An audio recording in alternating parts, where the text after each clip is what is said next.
Hello guys, welcome to our YouTube channel study with M. आज की इस video में हम डिस्कस करेंगे मॉडल पेपर जो आपके उत्तराखंड पुलिस, पटवारी, लेखपाल, बंदी रक्षक, LDC and other one day exam के लिए काफ़ी इम्पोर्टेंट है। ये हमारा मॉडल पेपर नंबर 27 है। इससे पहले 26 मॉडल पेपर्स हमारे YouTube channel study with M पर अपलोड कर दिए गए हैं। काफ़ी इंपॉर्टेंट क्वेश्चंस दिए गए हैं इन मॉडल पेपर्स में, तो आप इन मॉडल पेपर्स को ज़रूर देख लें।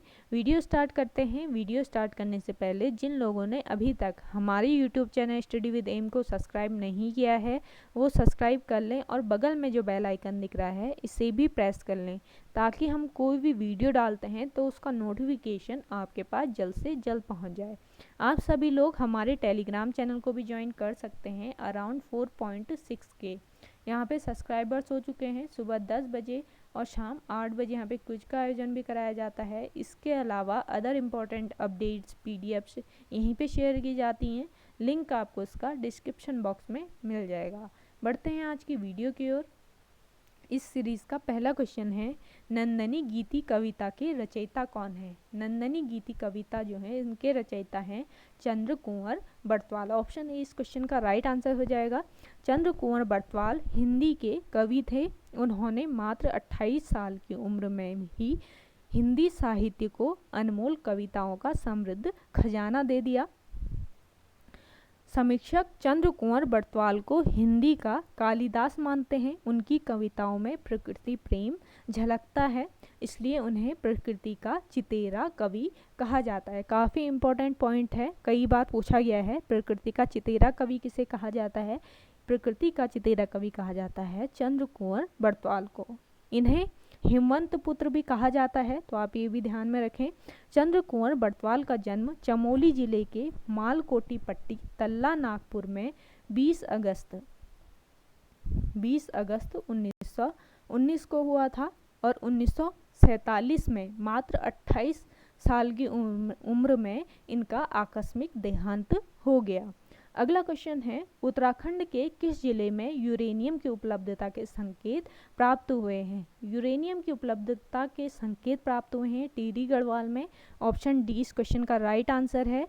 राज्य में टिहरी जनपद में यूरेनियम उत्पादकता के संकेत मिले हैं। इसके अलावा टिहरी क्षेत्र में संगमरमर, चूना पत्थर, डोलोमाइट्स प्रमुख एवं भागीरथी घाटी में तांबा उत्पादक क्षेत्र है। अगला क्वेश्चन है आपका, ब्रिटिश गढ़वाल का मुख्यालय श्रीनगर से कहाँ बदला गया?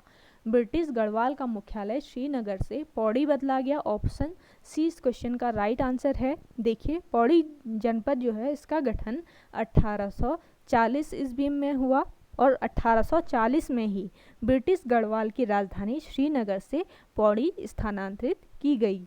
1969 को गढ़वाल मंडल का मुख्यालय पौड़ी में बनाया गया और 1992 में पौड़ी को हिल स्टेशन घोषित किया गया। पौड़ी जिले का क्षेत्रफल 5329 वर्ग किलोमीटर है। पौड़ी गढ़वाल कंडोलिया पहाड़ी पर स्थित है। पौड़ी जिले का मध्यवर्ती भाग शिवालिक क्षेत्र के अंतर्गत आता है और पौड़ी की सीमा उत्तर प्रदेश राज्य से लगती है। पौड़ी से सबसे अधिक 7 जनपदों की सीमाएं स्पर्श करती है, तो आप याद रखेंगे। और पौड़ी जिले की 83.6% आबादी जो है इसकी ग्रामीण है। अगला क्वेश्चन है आपका, निम्नलिखित किस राज्य की ऑर्गेनिक चाय विश्व प्रसिद्ध है? ऑर्गेनिक चाय विश्व प्रसिद्ध है सिक्किम राज्य की। ऑप्शन ए इस क्वेश्चन का राइट आंसर है। अगला क्वेश्चन है आपका, नंद राज्यात यात्रा में श्रद्धालु कितने किलोमीटर की यात्रा करके हेमकुंड में मां नंदा को विदाई देते हैं? इस क्वेश्चन का राइट आंसर है 280 किलोमीटर। नंदा राज्यात यात्रा गढ़वाल व कुमाऊं की सांस्कृतिक एकता का प्रतीक है। यह विश्व की अनोखी पदयात्रा है जो 12 वर्षों में एक बार होती है। याद रखेंगे, नंदा राज्यात यात्रा 12 वर्षों में एक बार होती है। 20वीं सदी की प्रथम नंदा राज्यात यात्रा 1905 में हुई थी। नंदा राज्यात यात्रा चमोली के पास कासवा चमोली के कासवा गांव के पास नौटी नामक स्थान से नंदा देवी मंदिर से होम कुंड तक जाती है। याद रखेंगे, चमोली के कासवा गांव के पास नौटी नामक स्थान में नंदा देवी का मंदिर है। यहाँ नंदा देवी मंदिर से होम कुंड तक जाती है नंदा राजजात यात्रा। यह यात्रा 280 किलोमीटर की पद यात्रा है जो 19 से 20 दिनों में पूरी होती है। यह यात्रा चांदपुर गढ़ के राजकुंवरों द्वारा संपन्न कराई जाती है। नंदा देवी राजजात यात्रा को हिमालय का महाकुंभ कहा जाता है। अगला क्वेश्चन है आपका, उत्तराखंड की वृहद स्तरीय कागज एवं लुगदी उद्योग की इकाई कार्यरत है। वृहद स्तरीय कागज एवं लुगदी उद्योग की इकाई लाल कुआं में कार्यरत है। ऑप्शन ए इस क्वेश्चन का राइट आंसर है। लाल कुआं की बात करें तो लाल कुआं नैनीताल जिले में स्थित एक नगर है। यह कुमाऊं मंडल के अंतर्गत आता है। लाल कुआं बिड़ला समूह की एक पेपर मिल के लिए काफ़ी प्रसिद्ध है। अगला क्वेश्चन है, ब्रिटिश काल में टिहरी रियासत में नया जंगलात बंदोबस्त कब हुआ? ब्रिटिश काल में टिहरी रियासत में नया जंगलात बंदोबस्त 1919 में लागू हुआ। ऑप्शन सी इस क्वेश्चन का राइट आंसर है। अगला क्वेश्चन है आपका,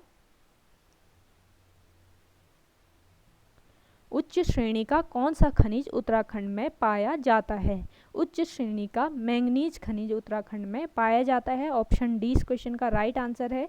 अगला है, उत्तराखंड में पनचक्की के लिए पहला कानून बना। उत्तराखंड में पनचक्की के लिए पहला कानून सन 1842 में बना। ऑप्शन डी इस क्वेश्चन का राइट आंसर है। अगला है आपका, उत्तराखंड सरकार द्वारा प्रथम खनन नीति घोषित की गई। उत्तराखंड सरकार द्वारा प्रथम खनन नीति घोषित की गई वर्ष 2001 में। ऑप्शन सी इस क्वेश्चन का राइट आंसर है। अगला है आपका, उत्तराखंड में कार्यरत लघु एवं कुटीर उद्योगों में सम्मिलित नहीं है। लघु एवं कुटीर उद्योगों में सम्मिलित नहीं है रेशमी वस्त्र उद्योग। ऑप्शन डी इस क्वेश्चन का राइट आंसर है। अगला है आपका, गोरखवाणी पुस्तक के रचयिता कौन है? गोरखवाणी पुस्तक के रचयिता है सुदर्शन शाह। ऑप्शन डी इस क्वेश्चन का राइट आंसर है। अगला है आपका,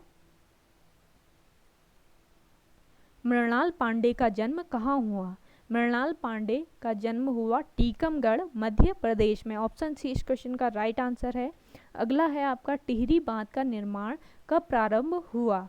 टिहरी बांध का निर्माण 1978 में प्रारंभ हुआ, सन 1978। ऑप्शन बी इस क्वेश्चन का राइट आंसर है। टिहरी हाइड्रो डेवलपमेंट कॉरपोरेशन की स्थापना 12 जुलाई 1988 में हुई। फरवरी 1989 से टिहरी हाइड्रो डेवलपमेंट कॉरपोरेशन ने टिहरी परियोजना का कार्यभार संभाला। टिहरी बांध बनाने की स्वीकृत योजना आयोग द्वारा 1972 में दी गई। याद रखेंगे, 1972 में टिहरी बांध बनाने की स्वीकृत योजना आयोग द्वारा दी गई। यह भागीरथी और भिलंगना के संगम पर बना है। टिहरी बांध जो है ये भागीरथी और भिलंगना के संगम पर बना है। टिहरी बांध एशिया का सबसे ऊंचा व दुनिया का चौथा सबसे ऊंचा बांध है। इसके ऊंचाई की बात करें तो 260.5 मीटर टिहरी बांध की ऊंचाई है। टिहरी बांध का कार्य 1978 में उत्तर प्रदेश सिंचाई विभाग द्वारा प्रारंभ किया गया। इसकी कुल विद्युत क्षमता की अगर हम बात करें तो 2400 मेगावाट इसकी कुल विद्युत उत्पादन क्षमता है, जो प्रारंभ में 600 मेगावाट की परियोजना थी। तो आप ये ध्यान रखें। अगला क्वेश्चन है, भारत में अंतिम महाकुंभ कब हुआ? भारत में अंतिम महाकुंभ हुआ है 2021 में, अभी हुआ हाल ही में। अगला क्वेश्चन है आपका, सुंदरी देवी शक्तिपीठ कहाँ है? सुंदरी देवी शक्तिपीठ है ब्रह्मपुरी में। ऑप्शन बी इस क्वेश्चन का राइट आंसर है। अगला क्वेश्चन देखिए, मायके की स्मृति में डूबी हुई नायिकाओं का हृदय विदारक गतिमय नृत्य कौन सा है? मायके की स्मृति में डूबी हुई नायिकाओं के लिए हृदय विदारक गतिमय नृत्य है खुदेड़ नृत्य। ऑप्शन 20 क्वेश्चन का राइट आंसर है। अगला है आपका, रूस के सहयोग से स्थापित एंटीबायोटिक्स दवाइयाँ बनाने का कारखाना उत्तराखंड में कहाँ है? एंटीबायोटिक्स दवाइयाँ बनाने का कारखाना उत्तराखंड में ऋषिकेश में स्थित है। ऑप्शन डी इस क्वेश्चन का राइट आंसर है।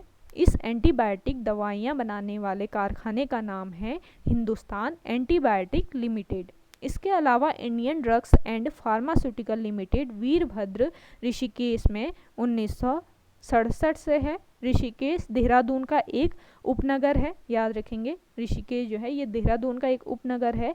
ऋषिकेश गंगा व चंद्रभागा नदी के संगम पर स्थित है।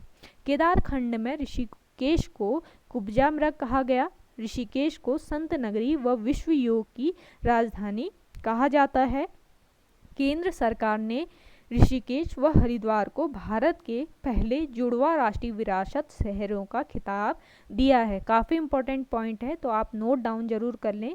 ऋषिकेश एकमात्र स्थान है जहां चारों भाई राम लक्ष्मण भरत शत्रुघ्न के मंदिर हैं। तो आप यहां से भी एक क्वेश्चन आपका बन सकता है कि चारों भाई राम लक्ष्मण भरत शत्रुघ्न के मंदिर कहाँ पे स्थित है, तो आपको पता होना चाहिए ये ऋषिकेश में स्थित है। अगला क्वेश्चन है आपका, किस जनजाति के शूरगैन त्योहार में 3 दिनों तक देवता के समक्ष भेड़ बकरियों की पूजा की जाती है तथा उसके बाद सम्मिलित रूप से उनकी ऊन उतारी जाती है? ये जनजाति है जाड़ जनजाति। ऑप्शन डी इस क्वेश्चन का राइट आंसर है। देखिए, उत्तरकाशी में रहने वाले जाड़ अपने आप को जनक के वंशज मानते हैं। जाड़ लोग बौद्ध धर्म के अनुयायी होते हैं, याद रखेंगे बौद्ध धर्म के अनुयायी होते हैं जाड़ लोग। जाड़ों की बोलचाल भाषा है रोम्बा। रोम्बा इनकी बोलचाल भाषा होती है जो तिब्बती भाषा से मिलती जुलती है। लौसर व सूरगैन जाड़ लोगों का प्रमुख त्योहार है। लौसर त्योहार बसंत पंचमी को मनाया जाता है। जाड़ लोगों द्वारा पहना जाने वाला वस्त्र चोगा या वपकन है। तो आप ये ध्यान रखें, जाड़ जनजाति का समाज 3 वर्गों में विभक्त है। अगला क्वेश्चन है आपका,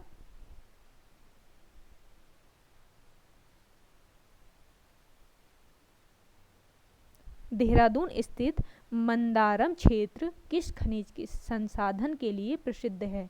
देहरादून स्थित मंदारम क्षेत्र जो है ये चूना पत्थर के लिए प्रसिद्ध है। ऑप्शन डी इस क्वेश्चन का राइट आंसर है। देखिए, देहरादून में कालसी के पास मंदारम एवं बाराकोट क्षेत्र में उत्तम किस्म के चूना पत्थर भंडार मिलते हैं। मसूरी में क्रीम रंग के सख्त चूना पत्थर के भंडार हैं। तो आप ये ध्यान रखें, संगमरमर मुख्य रूप से देहरादून में मिलता है। मसूरी के पास महागांव और कियारकुली खड़िया के मुख्य क्षेत्र है। देहरादून बोराइट्स धातु के भंडार हैं देहरादून में। देहरादून के घपीला गांव में जिप्सम पाया जाता है। देहरादून टॉन्स नदी के कुमा बुरैला क्षेत्र में सीसा पाया जाता है और गंधक सहस्त्र धारा प्रपात की जल में पाया जाता है। तो आप ये सारी चीज़ें जरूर याद रखें, कौन सी चीज़ कहाँ पे पाई जाती है, तो आपको पता होना चाहिए। देहरादून के अंतर्गत काफ़ी खनिज पाए जाते हैं, तो आप ये नोट डाउन जरूर कर लें। ओके गाइज, आज की वीडियो में इतना ही। आई होप आपको वीडियो पसंद आई होगी। अगर आपको हमारी वीडियो पसंद आती है तो वीडियो को लाइक शेयर एंड हमारे YouTube channel study with M को ज़रूर सब्सक्राइब कर लें। वीडियो को ज़्यादा से ज़्यादा शेयर ज़रूर करें।